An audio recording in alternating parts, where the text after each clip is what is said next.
it before. I really like Newcastle. Yeah. I've had one of the best curries of my life in Newcastle. Oh, yeah. Yeah. You guys know how to do that stuff. Oh, yeah, we do a lot of things well in Newcastle. So I'm sitting here and I look at your career and I think you've been in all my dream roles, probably most of our dream roles, dream franchises. Where do we start? Well, I'm going to go to your first introduction into being an actress and how you started off. Yeah. And then, because there's so much to talk about, we haven't got a long time, there'll be loads of questions. Yeah.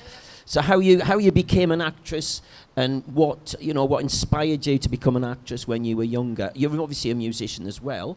Did you do that as well when you were younger? No, I mean, to be honest, I didn't think I was going to be an actor. I thought I was going to be a musician. And, I've been playing piano since I was a little kid.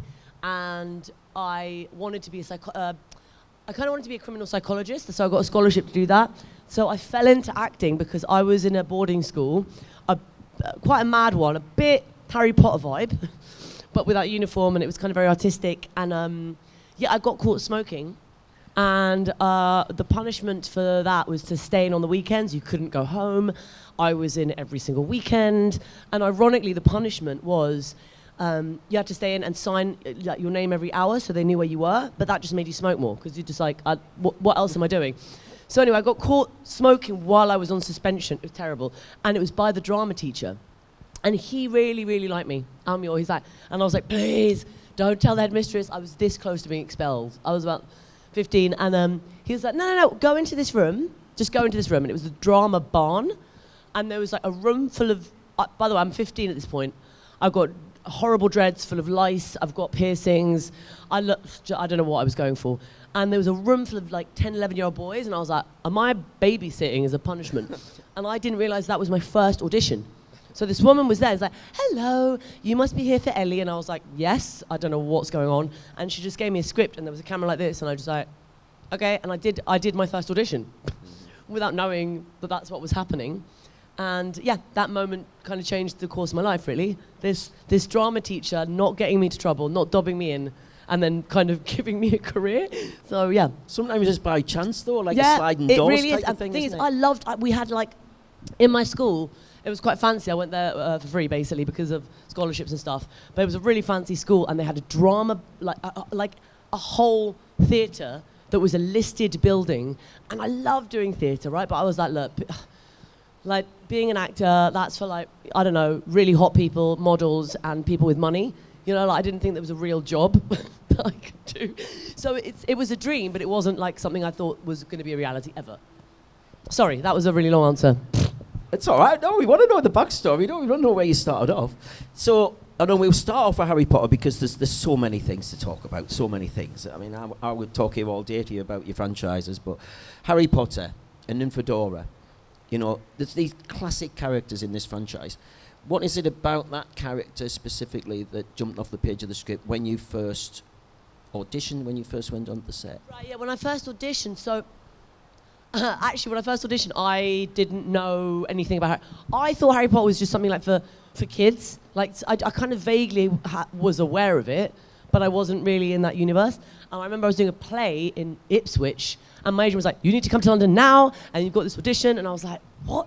Like, I was a bit scared, because it's like, if I miss this train, I'm not going to be able to be on stage on time. So I wasn't really caring about the audition. I hadn't read the books. I thought Voldemort was a country. I walked in and I did like the worst audition of my life. I walked in and I was like, I heard she like falls over a lot. I'm really clumsy. I dye my hair loads of different colors. Like when I was just rambling at the director. I was like, when I had my heart broken, I dyed my hair black. I understand this woman. It was terrible. And I left and I rang my agent. I was like, that was the worst audition I've ever done. She was like, you always say that. I was like, yes, but this is real. And she rang me half an hour later. It was like, it was terrible. He said it was terrible. But for some reason, he can see you as Tonks. And I was like, okay. And then I had like, he gave me, in a week's time, he gave me another audition. This has never happened to me again, by the way. Like usually, one strike and you're out. And I read all the books. I became obsessed. I was like, oh. And then he gave me like a 2-hour window because he's like, I feel like it's you. And then I got it the first take. So it's like, it was a process. Yeah, but it was someone just having faith in me. This person was like, it's got to be you, I think. How did you find that transition? I spoke to Adrian about this. Going going from the theatre stage with the audience there, the one take, it's there, the lines have got to be there, and then suddenly you're on a set with multiple takes, different environment, different nature altogether. I mean, with theatre, it's linear. So you've got a story, and you're there with and you're all in a kind of group together, and you're fired up with adrenaline, and also the story is linear. You're going through the emotions as like that, whereas in film, it's like you might film like the end sequence of your character the first, and it's very confusing emotionally. But then when you're in it, I mean, it's also very exact. There's all this technical stuff that you have to do, like, no, can you just move that? Yeah. Tilt your head. It's so exact that you've got to try and be thinking about that rather than, and the emotion. Whereas on theatre, you're just all kind of connected in that thing, and it's a shared experience, so you kind of feel the stuff from them as well. Yeah, it's in the moment. It's the theatre is in the moment rather than on a film set, which is totally different. So what is it about? I mean, now, again, the first two guests we've had here from Harry Potter, about this Harry Potter franchise, and it must be nice because you've got, say, for example, my 6-year-old dressing up as Hermione for Halloween. She's 6. And this is a franchise that's started 25 nearly years ago. What is it about that franchise? It just seems to spurn the new generation of fans, as your kids, your grandkids. Well, I think that's because people love it so much they pass on that love to their kids. Yeah. No, it's like a transgenerational love of this witchcraft. But I think it's really successful because, okay, we all want magic to exist. I think we all want magic to exist. And I also love the fact that this book, if you think about it, it touches on really big themes. It's like, this is a kid who's orphaned and then goes and lives in a house full of abuse. That's actually, like, it's an abusive relationship. It's a horrible family, and it kind of gives you hope because you're like, it doesn't matter, even if your family's awful, you'll find your own family. And also, it's a kid's book, but it deals with themes of death. And I think it's an important thing to kind of go through and explain to kids, like, this is what's going to happen. What was your favourite time on those movies? I mean, there's so many scenes, there's so many... What, in Harry Potter, you mean? Yeah. We'll go on to the other films later, I mean, Game of Thrones and things, but just specifically Harry Potter for now. I mean, I'm going to focus on certain bits in Game of Thrones. That you would, maybe something you would take away as an actress that you went forward, that you learnt about yourself through that process. I think, I learned how to do a green screen, so I'd never done that before. Obviously now, in The Mandalorian, now they've adapted how they film, so now it's like, it's actually magic. I think it's magic. They've got like, it's like the green screen is all these tiny, tiny screens, which they use in gaming. So now you walk in, you're filming, doing The Mandalorian, it's like and it moves with the camera, it's amazing. Whereas with Harry Potter, it's like, okay, it was a room this big, with like green everywhere, and then like a camera that was like, it was huge, it looked like a dinosaur. And I was on this kind of plinth, kind of like a theme park ride, and I was on this broom, and I was like, right, and they were like, right, Harry Potter is that ball, and I was like, I've never done that kind of acting, where you have to kind of really push your imagination.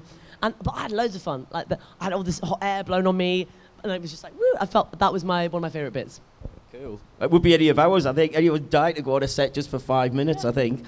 So we go on to, I mean, there's Harry Potter. Get your Harry Potter questions ready for Natalia at the end. And then Game of Thrones. I mean, you go from, it's crazy. Game of Thrones is this huge George Martin novel, of course, and then made into a series. We had Christian Nairn here last year. And, he's lovely. He is. Shame he didn't do Strictly, but there you go. I obviously spent a lot of time with him. Yes, Christian's lovely. And he wrote his book about it, his experience. And he was talking about, he wrote a book because he felt like it was a family and he'd had so many beautiful memories from it. Is that how it was for you? Yeah, and I also think that's for me the difference I didn't have with Harry Potter, because in Harry Potter it was it was near London, film, and I live in London, so it felt much more like a job.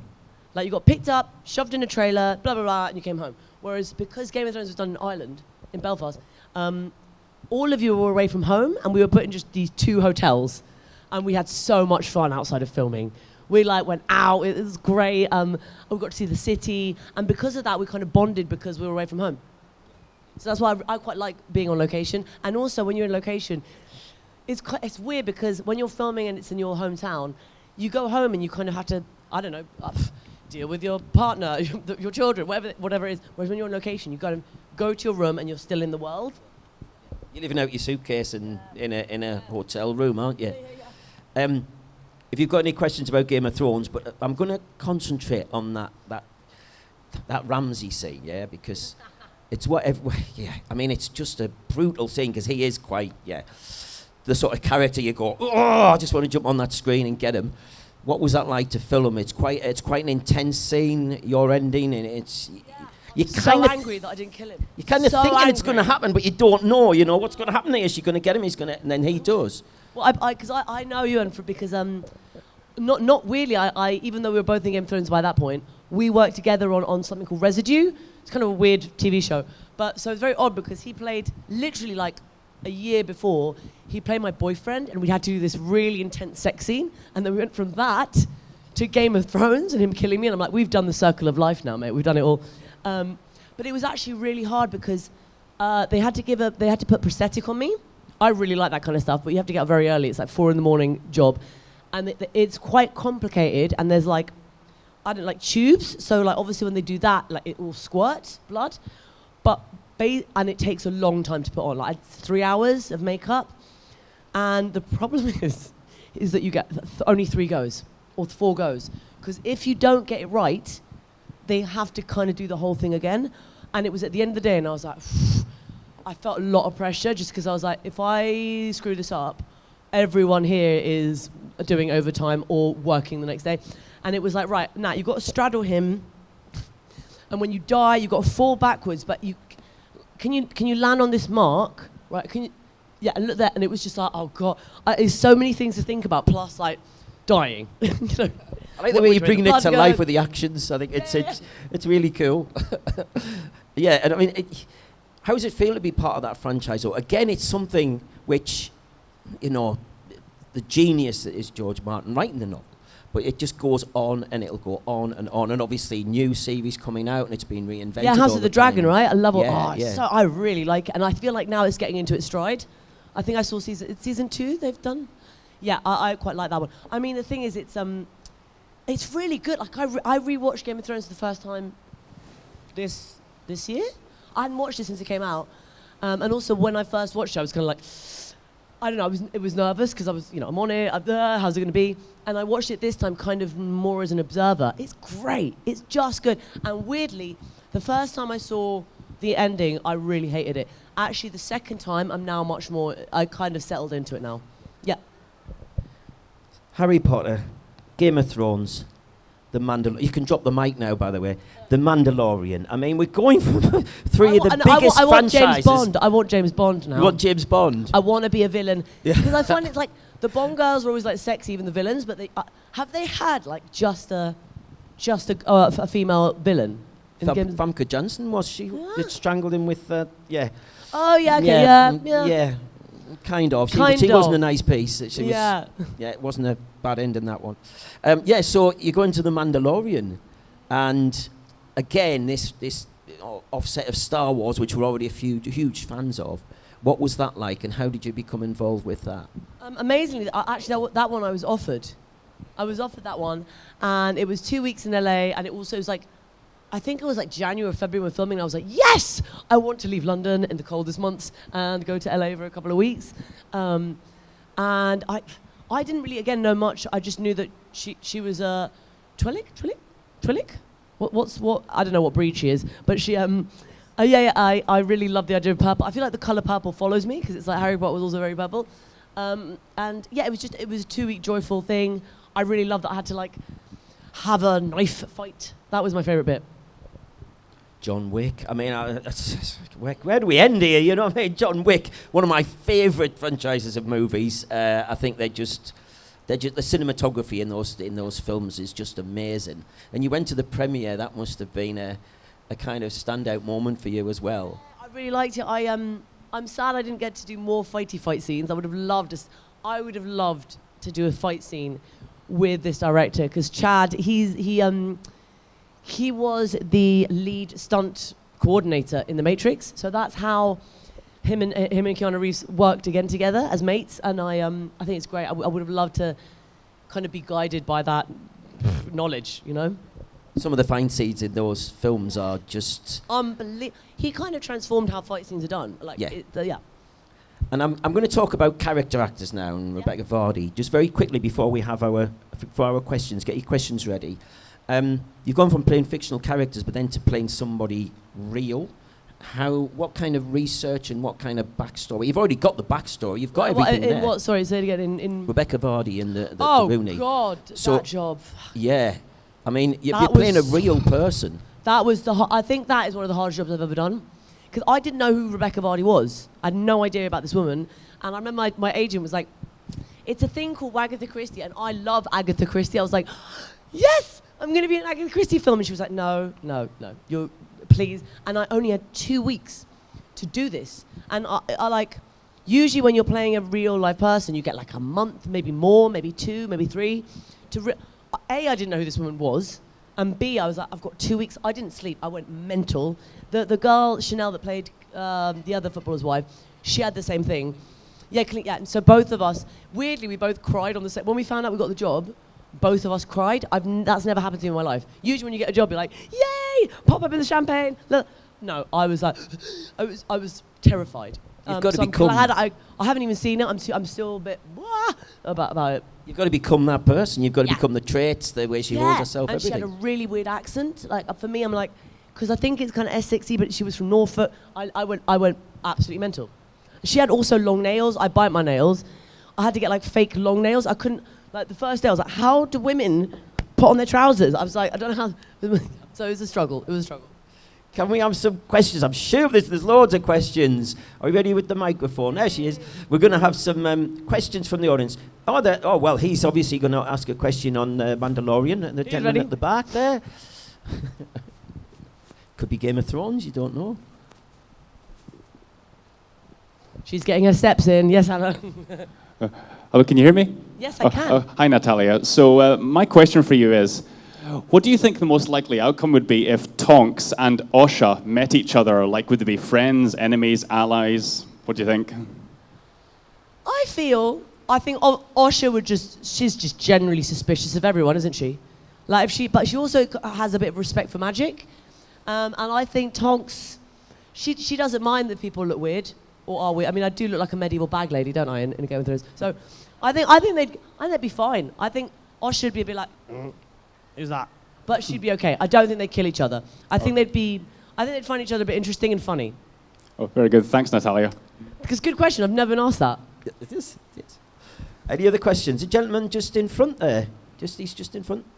Hello. Oh, hello again. Hello. It was lovely to meet you earlier. We know that the new Harry Potter series is being filmed now. If you could pick, who would you have to carry on your legacy as Nymphadora Tonks? For me, I honestly, been asked this before. I'm A, terrible with names, and B, I think whoever they pick is going to be good. I'm just sad I'm not in it. I really want to be Professor Trelawney. Like, I know they can't recast people, but that would have been great. And I'm really excited to see how, because there's so much of the book that is missed in the films, which makes it, especially as they go, like, as they kind of advance, like the later books, it's just, there's so much material. And so I'm really excited to see all of that in the visual element. Thank you. Anybody on this side? Is the lady just over here? What about that guy? Oh, sorry. Him. This is somebody else. Just because he's on that side. Oh, somebody else over here. I thought... Hello again. Happy birthday again. Hey! Oh, thank you. A lot of actors who would play huge roles like you did in Harry Potter in one of the biggest series of all time find it difficult to move beyond that. You see some actors who get very much typecast in those roles. How did you cope with going beyond that? Is it something you did personally? Was it work with your agent? Did you ever felt I think the thing stuck is, in that role? I think like the people that really struggle with it, like the bigger actors. I was quite a small character, so it's not.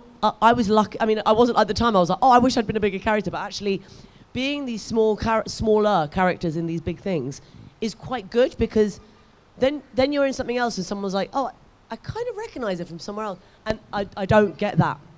Whereas I think when you're, I don't know, the lead three, that must be a harder thing. But I think they've all done really well of how they move forward, personally. Thank you. Sorry. This lady over here. Thank you. So historically, there was an interview where you kept talking about cheese for Harry Love Potter. Since then, obviously, you've been on a lot more sets. What set has had the best snacks available for you to eat while you're working? For me, I'm Spanish, and whenever you work in Spain, the food is better. Like, for example, some of the big productions, they have lots more options, but in Spain, it's like, right, veggie or not veggie, and it's a really high standard, just in general. But the really good snack game, that's the meals. Sorry, I can go on for ages about it. The really good snack game is in America, because, I mean, I was like, oh, what is happening? Because they've got one company that does breakfast, lunch, dinner, and they've got another company that does, like, the middle bits. I literally was like, I've never seen that many incredible snacks of all the variables, of anything. And also, I think that they can kind of just, they'll do anything for you. Like, can I get a burrito and a goji berry juice with blah, blah, blah, and they'll just do it. I'm not quite exact, I'm pretty easy to cater for, but they cater for everything in America. Thank you. There's just this gentleman right in front there. We'll come to Hello you again. at the back after, yeah? Hi there. When you finished filming the different productions like Game of Thrones, Harry Potter, Mandalorian, did you take any souvenirs? Well, so basically, I mean, Harry Potter, they kept everything very tightly watched. Obviously, everyone wanted their wand, but like I think they had a wand. What would you call it? A wand coordinator, and they would just watch you. And it's like when it was time to do one scene, you'd practice with the plastic one, and then I think because a lot of actors would break them, so and then just for the scene, they would kind of swap them for the real one and then take it back straight away. The only thing I think I took from Harry Potter was my underwear. They'd give me like underwear, so that was nice. Got some free underwear. Game of Thrones. I mean, I don't think there's nothing from that, but I would like. She's just kind of all in dead weird fur, so I'm kind of good for that. Mandalorian. I think I probably took the underwear as well. Yeah, that's about it. Piece of dust off the floor, I would just take and put it in a case, like, you know, just treasure it forever. Lady, just at the back there, we've got a couple of people at the back. We'll have a couple of more questions.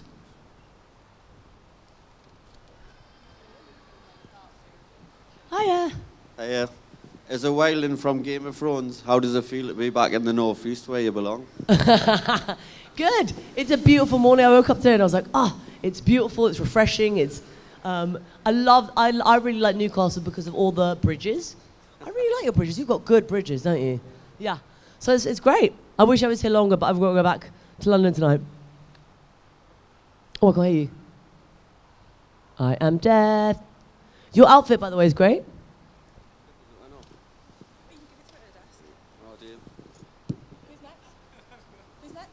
The lady at the back there. How is Tonks's hair done? Like 1 second it would be pink, next it would be orange and floating. How is that? Well, so I built? really wanted them to actually dye my hair, but they were a bit worried because maybe in the morning I'd have to do one scene and then in the afternoon they'd do another. So what they did is they kind of got these bits. I think I had these a little bit dyed blonder, and then they kind of with a brush just kind of wash in, wash out purple.